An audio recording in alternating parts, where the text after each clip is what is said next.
does so, that has done something in the past to where it creates like generational wealth or opportunities for generations that's going to far exceed them and so forth. But during the years 1998 and 2000, this is when The Rock starts to see his rise to superstar. And in the later half of 1998, The Rock saw a big uptake in fan support. He also started consolidating his famous persona during this time, which would last until 2000.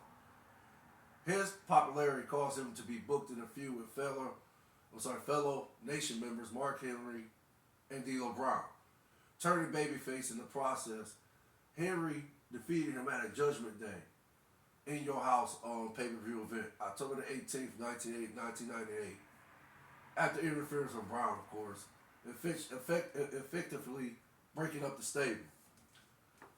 So, again, The Rock was then entered into what's this called? They call it the Daily Game Tournament for the vacant WWF Championship. And the finals occurred at Survivor Series on November 15, 1998, where The Rock defeated Vince McMahon's associates, Mankind, to win his first WWF Championship. Now, this was a double turn. I'm sorry. A double turn occurred as The Rock turned heel again, and he of course, allied himself with Vince McMahon, and then they was called, of course, the Corporation. And the Corporation, it consists of multiple, members. Shane McMahon, Vince McMahon, what's that? Gosh, the Big Boss Man was part of that corporation. Ken Shamrock. I like to think Pat Patterson and was that Jack Briscoe was a part of that fraction, and then of course China later joined the fraction. So, basically, how The Rock started becoming popular again, he, basically, after he lost the title to, now this is their first encounter, the Stone Cold Steve Austin and The Rock. This was their first encounter. Well, not necessarily their first encounter, because they of course they battled over the years for the Intercontinental Championship, and there was a particular there was a particular event in that rivalry for the Intercontinental Championship where initially initially Stone Cold Steve Austin throws the Intercontinental Championship off a bridge. And I want to say that bridge was in Detroit. So Stone Cold Steve Austin throws the Intercontinental Championship off the bridge, and then of course The Rock, arrives at the scene, and then they get the tussle, and he tosses The Rock over the bridge. So, okay, now we go where Stone Cold Steve Austin is the world champion, and he has that Stone Cold Smoking Skull championship belt, that was just basically trademarked for him. So now The Rock takes that belt and he throws it in the river, and he tosses Stone Cold over the bridge. So as you can see, the rivalry was brewing then. But okay, it still was like, okay, well, yeah, okay. It was a rivalry, and it was like, it started to get buzz, but it didn't generate the buzz until, as we know, later on down the road in the rivalry. So again, after The Rock loses the WWF title at I can't think of that WrestleMania, the date of that WrestleMania, but he loses the title at this particular WrestleMania to Stone Cold Steve Austin.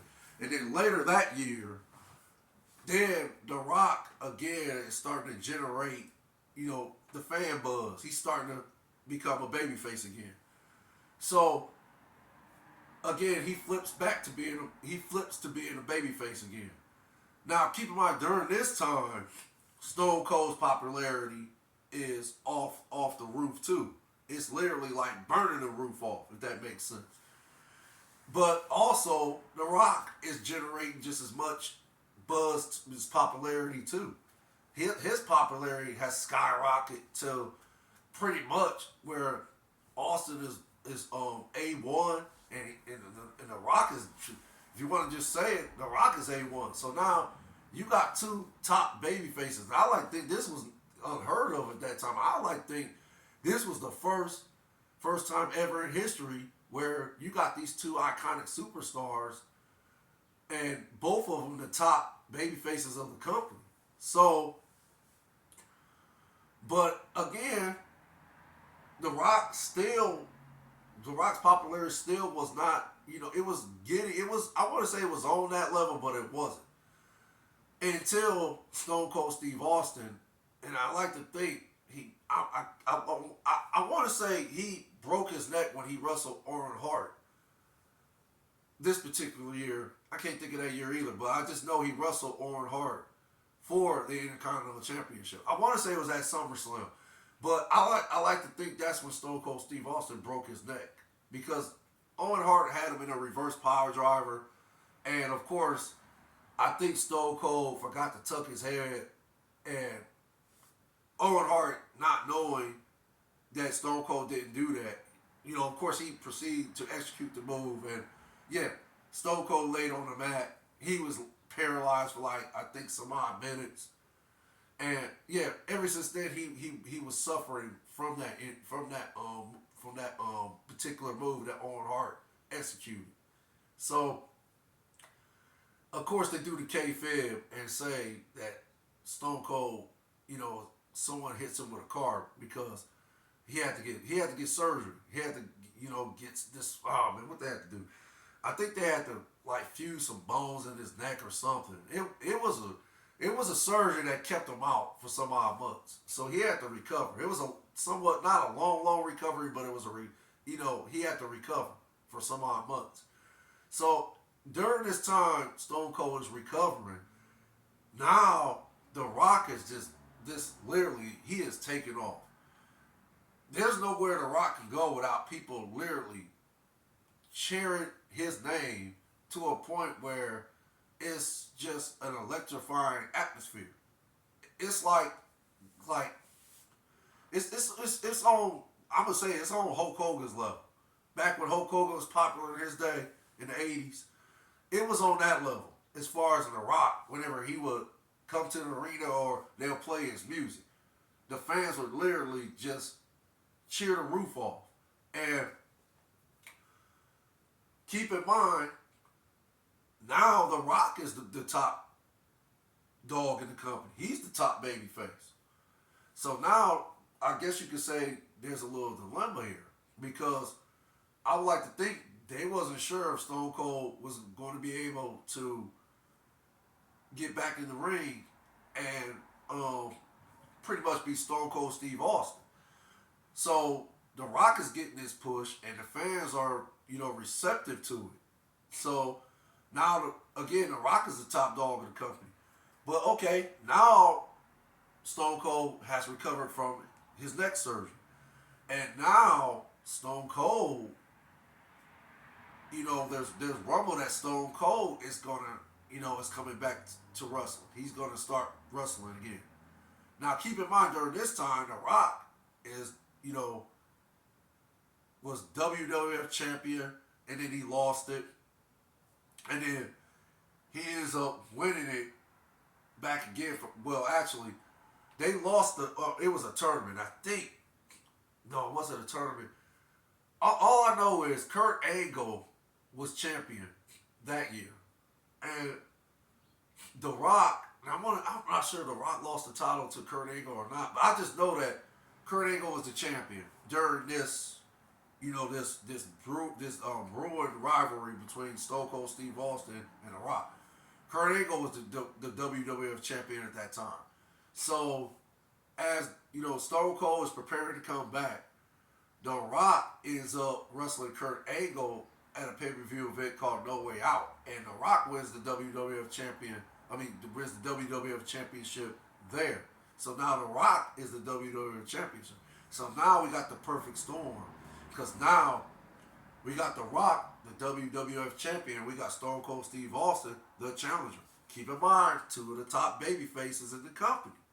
But there can only be one. Everybody knows that. There can only be one in any competition you play, whether it be football, basketball, tennis, baseball, whatever. There can only be one. So, a decision had to be made. How are we going to, do this? Who are we going to, side with here? Are we going to continue to push Stone Cold Steve Austin?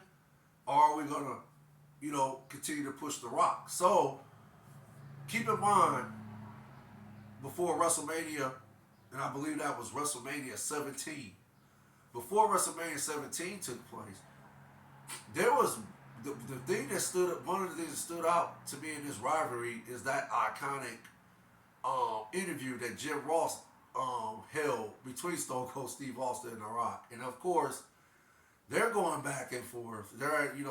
Jim Ross is asking questions. He asked The Rock the question about what does the WWF Championship mean to you? And of course, The Rock, does his little soliloquy. Being the WWE champion means you're the top of the mountain. That's the brass ring. You're the guy, and you're the best in the company. You're the best in the business, and so forth. And then they asked Jim Ross asked Stone Cold, what does the WWE Championship mean to him? And of course, Stone Cold, the WWF Championship means a lot. It means everything to me. It means that, hey, if I become WWF champion, I'll be the best in the business. And that's what I've always strived for, to be the best in the business. I have to beat you, Rock. I have to. I have to be WWF champion. If I can't defeat you, then it's irrelevant. It won't matter. So I have to beat you. I need that WWF championship. So, of course, Stone Cold goes in on his reasons why. So, of course, Jim Ross asked another question. Well, what is this guy, seriously? Why y'all, where's the animosity? Why is there so much animosity between you guys? When you look at Stone Cold as a person, what do you think of this guy? How do you see him as a person? And of course, The Rock nods his head back and forth, got his eyes rolled up a little, and he says, on a personal level, he said, as far as in wrestling goes, yeah, he's the best in the business. He's one of the best in the business. He brings the best out of The Rock, and he knows I bring the best out of him. He said, but on a personal level, I don't like him. No, I don't like this guy. So of course they go in. Stone Cold is asked a question, and of course Stone Cold says, yeah, he brings the best out of me too.